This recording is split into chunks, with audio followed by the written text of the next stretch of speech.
इहि खलु पुरुषानुपहत सत्व बाबू बुद्धि पौरुषपराक्रमेण। क्या ये क्यों याद करना है ये वाला श्लोक? हाँ, पेशेंट को ट्रीटमेंट से मतलब है कि श्लोक याद करके सुनाना है उसको। हिंदी हिंदी याद कर लेते हैं, श्लोक कौन याद कर रहा है? बस। Hey everyone, welcome back to my channel. So today we will discuss about how to memorize श्लोक. But before that, let's understand why it is necessary और why it is beneficial. मतलब क्या ही जरूरत है कि जो शुद्ध संस्कृत हमसे बोली भी नहीं जाती उसे हम याद करें. अगर हम बात करें एंशिएंट टाइम की, तो ऋषि मुनियों के पास या जो भी बुद्धिजीवी लोग होते थे उनके पास काफी सारी नॉलेज थी और उस नॉलेज को शॉर्ट, एक्यूरेट और कोड लैंग्वेज में श्लोक के फॉर्म में ही उन्होंने बृहत्त्रयी यानी कि चरक संहिता, सुश्रुत संहिता और अष्टांग हृदय में लिखा है. आपको जितनी भी नॉलेज मिलेगी वो सब श्लोक के फॉर्म में ही मिलेगी. तो इसलिए जरूरी हो जाता है कि आप उस श्लोक को याद करें. एंड ऑफ कोर्स ये इट्स एब्सोल्युटली करेक्ट कि आपके पास कोई ट्रीटमेंट करवाने आएगा तो आप उसे श्लोक नहीं सुनाएंगे. हमारा सबसे पहले श्लोक अगर जब हम याद करना शुरू करते हैं हम मन में यही सोचते हैं कि क्यों श्लोक याद करें, कोई पेशेंट आएगा उसे थोड़ा श्लोक सुनाएंगे. बट इट्स वेरी नेसेसरी कि आपको श्लोक याद हो, क्योंकि वो जो नॉलेज है, वो जो इतनी सारी नॉलेज है जो कि ट्रांसलेशन में लिखी हुई है या हिंदी में या इंग्लिश में लंबी लंबी तरीके से लिखी हुई है, वो शॉर्ट और एकदम एक्यूरेट आपको श्लोक फॉर्म में याद रहेगी. आचार्य जो कहना चाहते हैं उन्होंने वो श्लोक में लिखा, आपको वो श्लोक ही एज इट इज याद होंगे तो आपको पता होगा कि किस समय क्या करना है, किस चीज की क्या प्रॉपर्टीज है, क्या गुण है, या जो भी श्लोक में इन्फॉर्मेशन दी है वो आपको एग्जैक्ट याद रहेगी.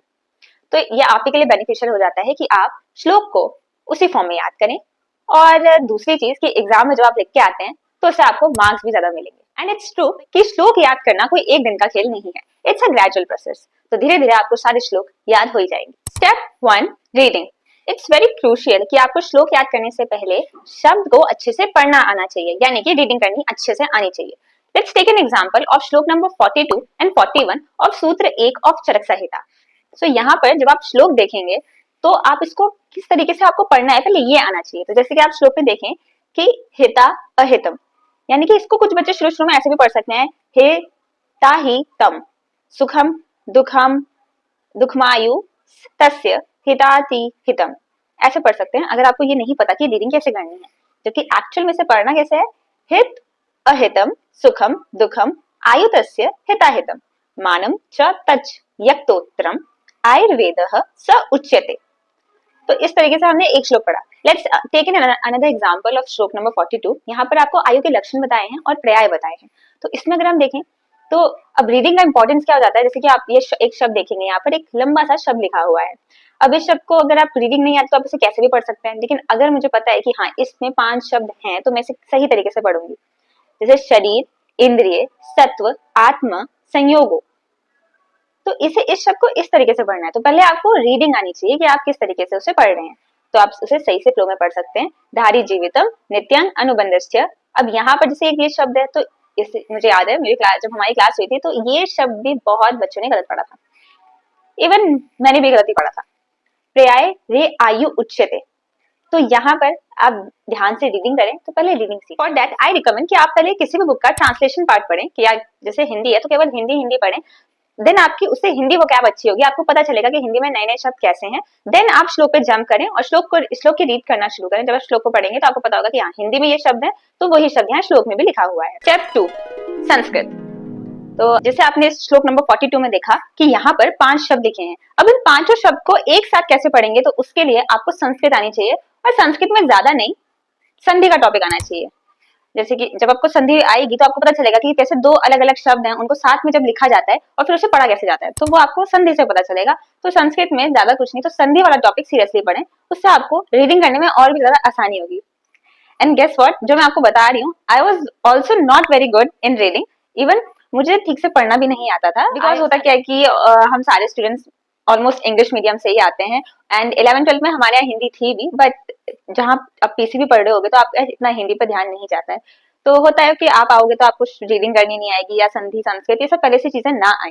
तो सबकी तरह I also started from scratch. अब जब संधि आ जाएगी तो आप उसे सही से पढ़ोगे कि शरीर इंद्रिय सत्व आत्म संयोगो. तो इसे आप कैसे पढ़ोगे, शरीर इंद्रिय सत्व आत्म संयोगो. जब अलग अलग पढ़ोगे तो शरीर इंद्रिय सत्व आत्मा संयोगो, और संयोगों में भी संयोग है और लास्ट में ओ की मात्रा लगी है, तो वो तो संस्कृत है. तो आपको अब पता चलेगा कि हिंदी और संस्कृत के बीच में क्या डिफरेंस है. और एक साथ जब हम 5-6 शब्द लिखते हैं तो वहां संधि का उपयोग होता है. Number 3, pronunciation. तुमको एक बेसिक स्टेप और बेसिक स्केलेटन के बारे में तो पता चल ही गया है कि रीडिंग आनी चाहिए, तुम्हारी हिंदी वोकैब अच्छी हो जाएगी और तुम्हें संस्कृत का भी ज्ञान हो जाएगा, तो तुम संधि भी जान लोगे। अब बात आती है कि उच्चारण कैसे करना है, कि तुम्हारा उच्चारण जो है उस श्लोक को पढ़ते हुए एकदम सही तरीके से होना चाहिए। तो जब तुम ये तीनों स्टेप सीख लोगे तब जाके तुम चौथे स्टेप पे आओगे कि तुम्हें अब श्लोक याद कैसे करने हैं। तो ये पूरा शुरू के 3 प्रोसेस लेने में काफी टाइम लग जाता है। तुम्हारा फर्स्ट प्रॉप एक्चुअली इसी के लिए होता है कि तुम पहले आओ, अच्छे से उसके सारे बेसिक कॉन्सेप्ट्स आयुर्वेद के पढ़ो, उनको सीखो, मॉडर्न भी पढ़ो और श्लोक को धीरे धीरे पढ़ना सीखो। ऑल्दो तुम्हें शुरू के 3 महीने या 4 महीने में ये दिक्कत आएगी, उसके बाद धीरे धीरे तुम संस्कृत को पढ़ना सीख लोगे और श्लोक भी तुम अपने फर्स्ट प्रॉप में ही काफी सारे श्लोक एंडिंग तक याद कर ही लोगे। तो ये बहुत टाइम लग जाता है। इवन हमारे बैच में भी शुरू के 3-4 महीनों में तो हमें भी श्लोक पढ़ने नहीं आए थे। इवन हमको बुक संहिता किस तरीके से पढ़ी जाती है, आयुर्वेद बुक्स पढ़ने का क्या तरीका होता है एक्चुअली वही पढ़ने में टाइम लग जाता है, कि जो प्योर नॉलेज होती है वो संस्कृत में होती है, फिर आप उसका हिंदी ट्रांसलेशन पढ़ते हो तब जाके आप वो कॉन्सेप्ट सीखते हो कि आयुर्वेद का क्या कॉन्सेप्ट है। Step number 4, typing. अब आपने वो श्लोक एक बार पढ़ लिया है तो अब आप उसे कॉपी में एक बार लिख के देखें। जैसे ही वो श्लोक लिखा हुआ है एक बार देख के लिखें और एक बार बिना देखे लिखें, क्योंकि अब आपको संधि का ज्ञान हो चुका है तो आप उस श्लोक में कोई मात्रा की मिस्टेक नहीं करेंगे। और अपना मैं बताऊं तो इनिशियल टाइम में मेरी बहुत मात्राओं की मिस्टेक होती थी और मुझे हमेशा कंफ्यूजन रहती थी कि मैंने जैसे कोई श्लोक लिखा है वो सही तो लिखा है, लेकिन अब मैं उसे बोलते समय कैसे बोल रही हूँ, तो मुझे वहां पर जैसे कोई ई की मात्रा लगी है तो वो ई की मात्रा बड़ी है कि छोटी है, वहां मुझे कंफ्यूजन होती थी, या ऊ की मात्रा है तो वो वहां पर वो बड़ी या छोटी लगी हुई है, इसका बहुत कंफ्यूजन रहता है। तो ये आप जब बार बार लिखोगे ना प्रैक्टिस से ये चीज आपको आएगी कि कहाँ पर कौन सी मात्रा लगानी है। Step number 5, how to memorize and retain for a long time. सच बताऊं तो इसके 2 ही तरीके हैं, या तो आप उसको हर समय समय पे रिवाइज करते रहें, हफ्ते में जैसे आज कोई श्लोक याद किया फिर उसको एक दिन छोड़ के याद करें, फिर उसको एक हफ्ते में याद करें, मंथ के एंड में याद करें, इस तरीके से आप उसको याद कर सकते हैं तो आपको लंबे समय तक याद रहेगा।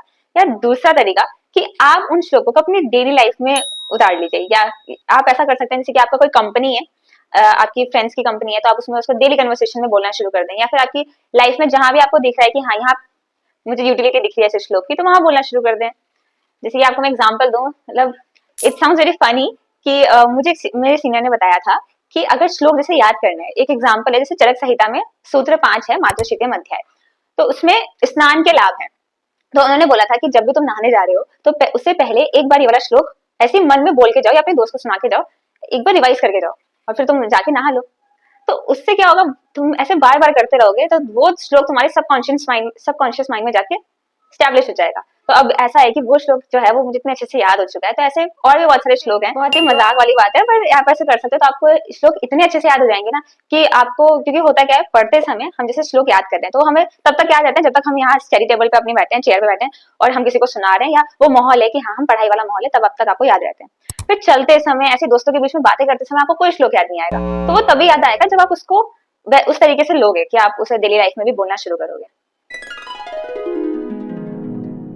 तो आप ऐसी कोई भी एक श्लोक डायरी बना लीजिए जिसमें आपके सारे इंपॉर्टेंट श्लोक लिखे हों, और वो इंपॉर्टेंट श्लोक आपको अपने प्रोफेसर से या सीनियर से पता चल ही जाएंगे, तो उसको आप ऐसी कोई भी डायरी लिए और उसमें श्लोक को लिखते चले जाएं और उन श्लोक को आप वीक में 2 बार या फिर एटलीस्ट 1 बार रिवाइज जरूर करें, तो उससे आपको श्लोक काफी देर तक याद रहेंगे। अब जाते जाते मैं आपको एक चैलेंज देना चाहती हूँ, आपको ये बताना है कि ये श्लोक रजस्तमोभ्याम निर्मुक्ता तपो ज्ञान बलिंगे येषाम त्रिकाल अम्लम ज्ञानम अवहतम सदा आपतशिष्टा विबुद्धास्ते तेषाम वाक्यम असंशयम सत्यम वक्ष्यन्ति ते तस्मात् असत्यम निरस्तमा।